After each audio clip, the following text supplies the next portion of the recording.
अमोल ताकभाते यांना मी आमंत्रित करतो. MPSC करणारा हा प्रत्येक जण धडपडत असतो. समाजासाठी तो धड नसतो, कारण तो सतत पडत असतो, परंतु तो पडता पडता घडत असतो. आणि या घडलेला आज विद्यार्थी यांना घडवणारे सर्वजण आदरणीय तुकाराम जाधव सर आणि इथं जमलेले व्यासपीठावरील सर्व मान्यवर, आपण बंधू भगिनींनो, MPSC करण्यासाठी जे काय बॅकग्राऊंड लागतं त्या बॅकग्राऊंड मधला मी नाही असं रमेश गोलपनी याच या स्टेजवरून सांगितलं होतं. त्याचाच मित्र मी की त्या बॅकग्राऊंड मध्ये नसणारा शिक्षक त्यासारखाच. आणि एका दुष्काळी भागामध्ये उस्मानाबाद जिल्ह्यामध्ये शिक्षक म्हणून काम करणारा मी त्याच कॉलेजमधला विद्यार्थी की ज्या कॉलेजमध्ये COEPचं नाव सांगताना सुद्धा एखाद्याची छाती जेवढी भरून येत नाही त्यापेक्षा दुप्पट आमची छाती भरून येते त्या शंकरराव निंबाळकर अध्यापक विद्यालयाचा मी विद्यार्थी. या ठिकाणी यश मिळवलं. ते यश मिळवत असताना दुष्काळी भागामध्ये देवासरांच्या भागामध्ये मी इथं काम करत असताना त्या ठिकाणी भरपूर अडचणी यायच्या आणि भरपूर अडचणीमध्ये ठरवलं होतं की लोकसेवा विद्यालय श्रीपत पिंपरी या गावापासून लोकसेवा आयोगापर्यंतचा 10 वर्षांचा प्रवास 2004 साली 10वी झाली आणि 10वी झाल्यानंतर ठरवलं होतं की 10 वर्षामध्ये आपण काहीतरी करून दाखवायचं.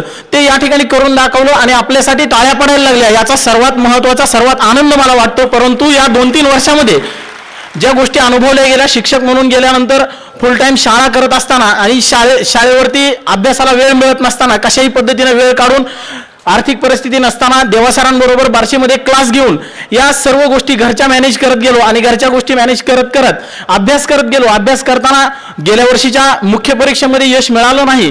गेल्या वर्षीच्या STIची प्रिलिम ज्यावेळी 99 मेरिट लागलं होतं त्यावेळीही नापास झालो.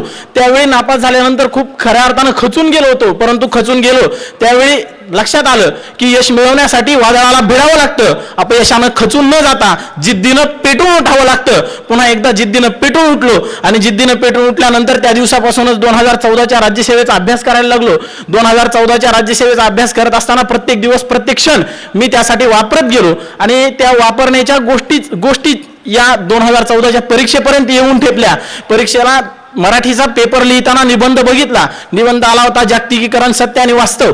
आता ही जागतिकीकरण सत्य आणि आभास किंवा सत्य आणि वास्तव हा निबंध लिहिताना पुन्हा एकदा आयुष्याचा प्रवास आठवला. आयुष्याचा प्रवास आठवल्यानंतर कोलंबसाचं गर्वगीत आठवलं की चला उभारा शुभ्र शिडेती गर्वाने वरती कथा या खुल्या सागराला अनंत अमुचे ध्येय आसक्ती अनंत अनाशा किनारात तुला पामराला किनारात तुला पामराला. त्याच निबंधानं सुरुवात करून त्याच निबंधानं शेवट करून त्याच ओळींनी सुरुवात करून त्याच ओळींनी शेवट करून मी मराठी आणि इंग्लिशमध्ये 143 गुण मिळवले आणि 143 गुणांच्या जोरावरती आज असिस्टंट BDO म्हणून निवड झालो.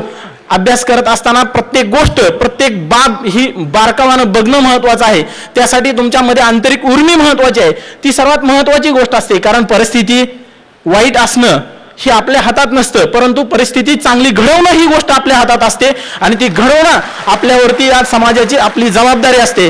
आणि ती घडवत असताना सर्वात महत्त्वाची गोष्ट परिस्थिती वगैरे या गोष्टी कुठल्याही ह्याच्यामध्ये मॅटर करत नाहीत. तुम्ही कुठं अभ्यास केला किती अभ्यास केला या गोष्टी मॅटर करत नाहीत, परंतु त्या गोष्टी किती निष्ठेने केल्या ही गोष्ट मॅटर करते. कारण परिस्थिती वाईट जरी असली तरी मनामध्ये एक ध्येय पाहिजे, मनामध्ये एक आकांक्षा पाहिजे.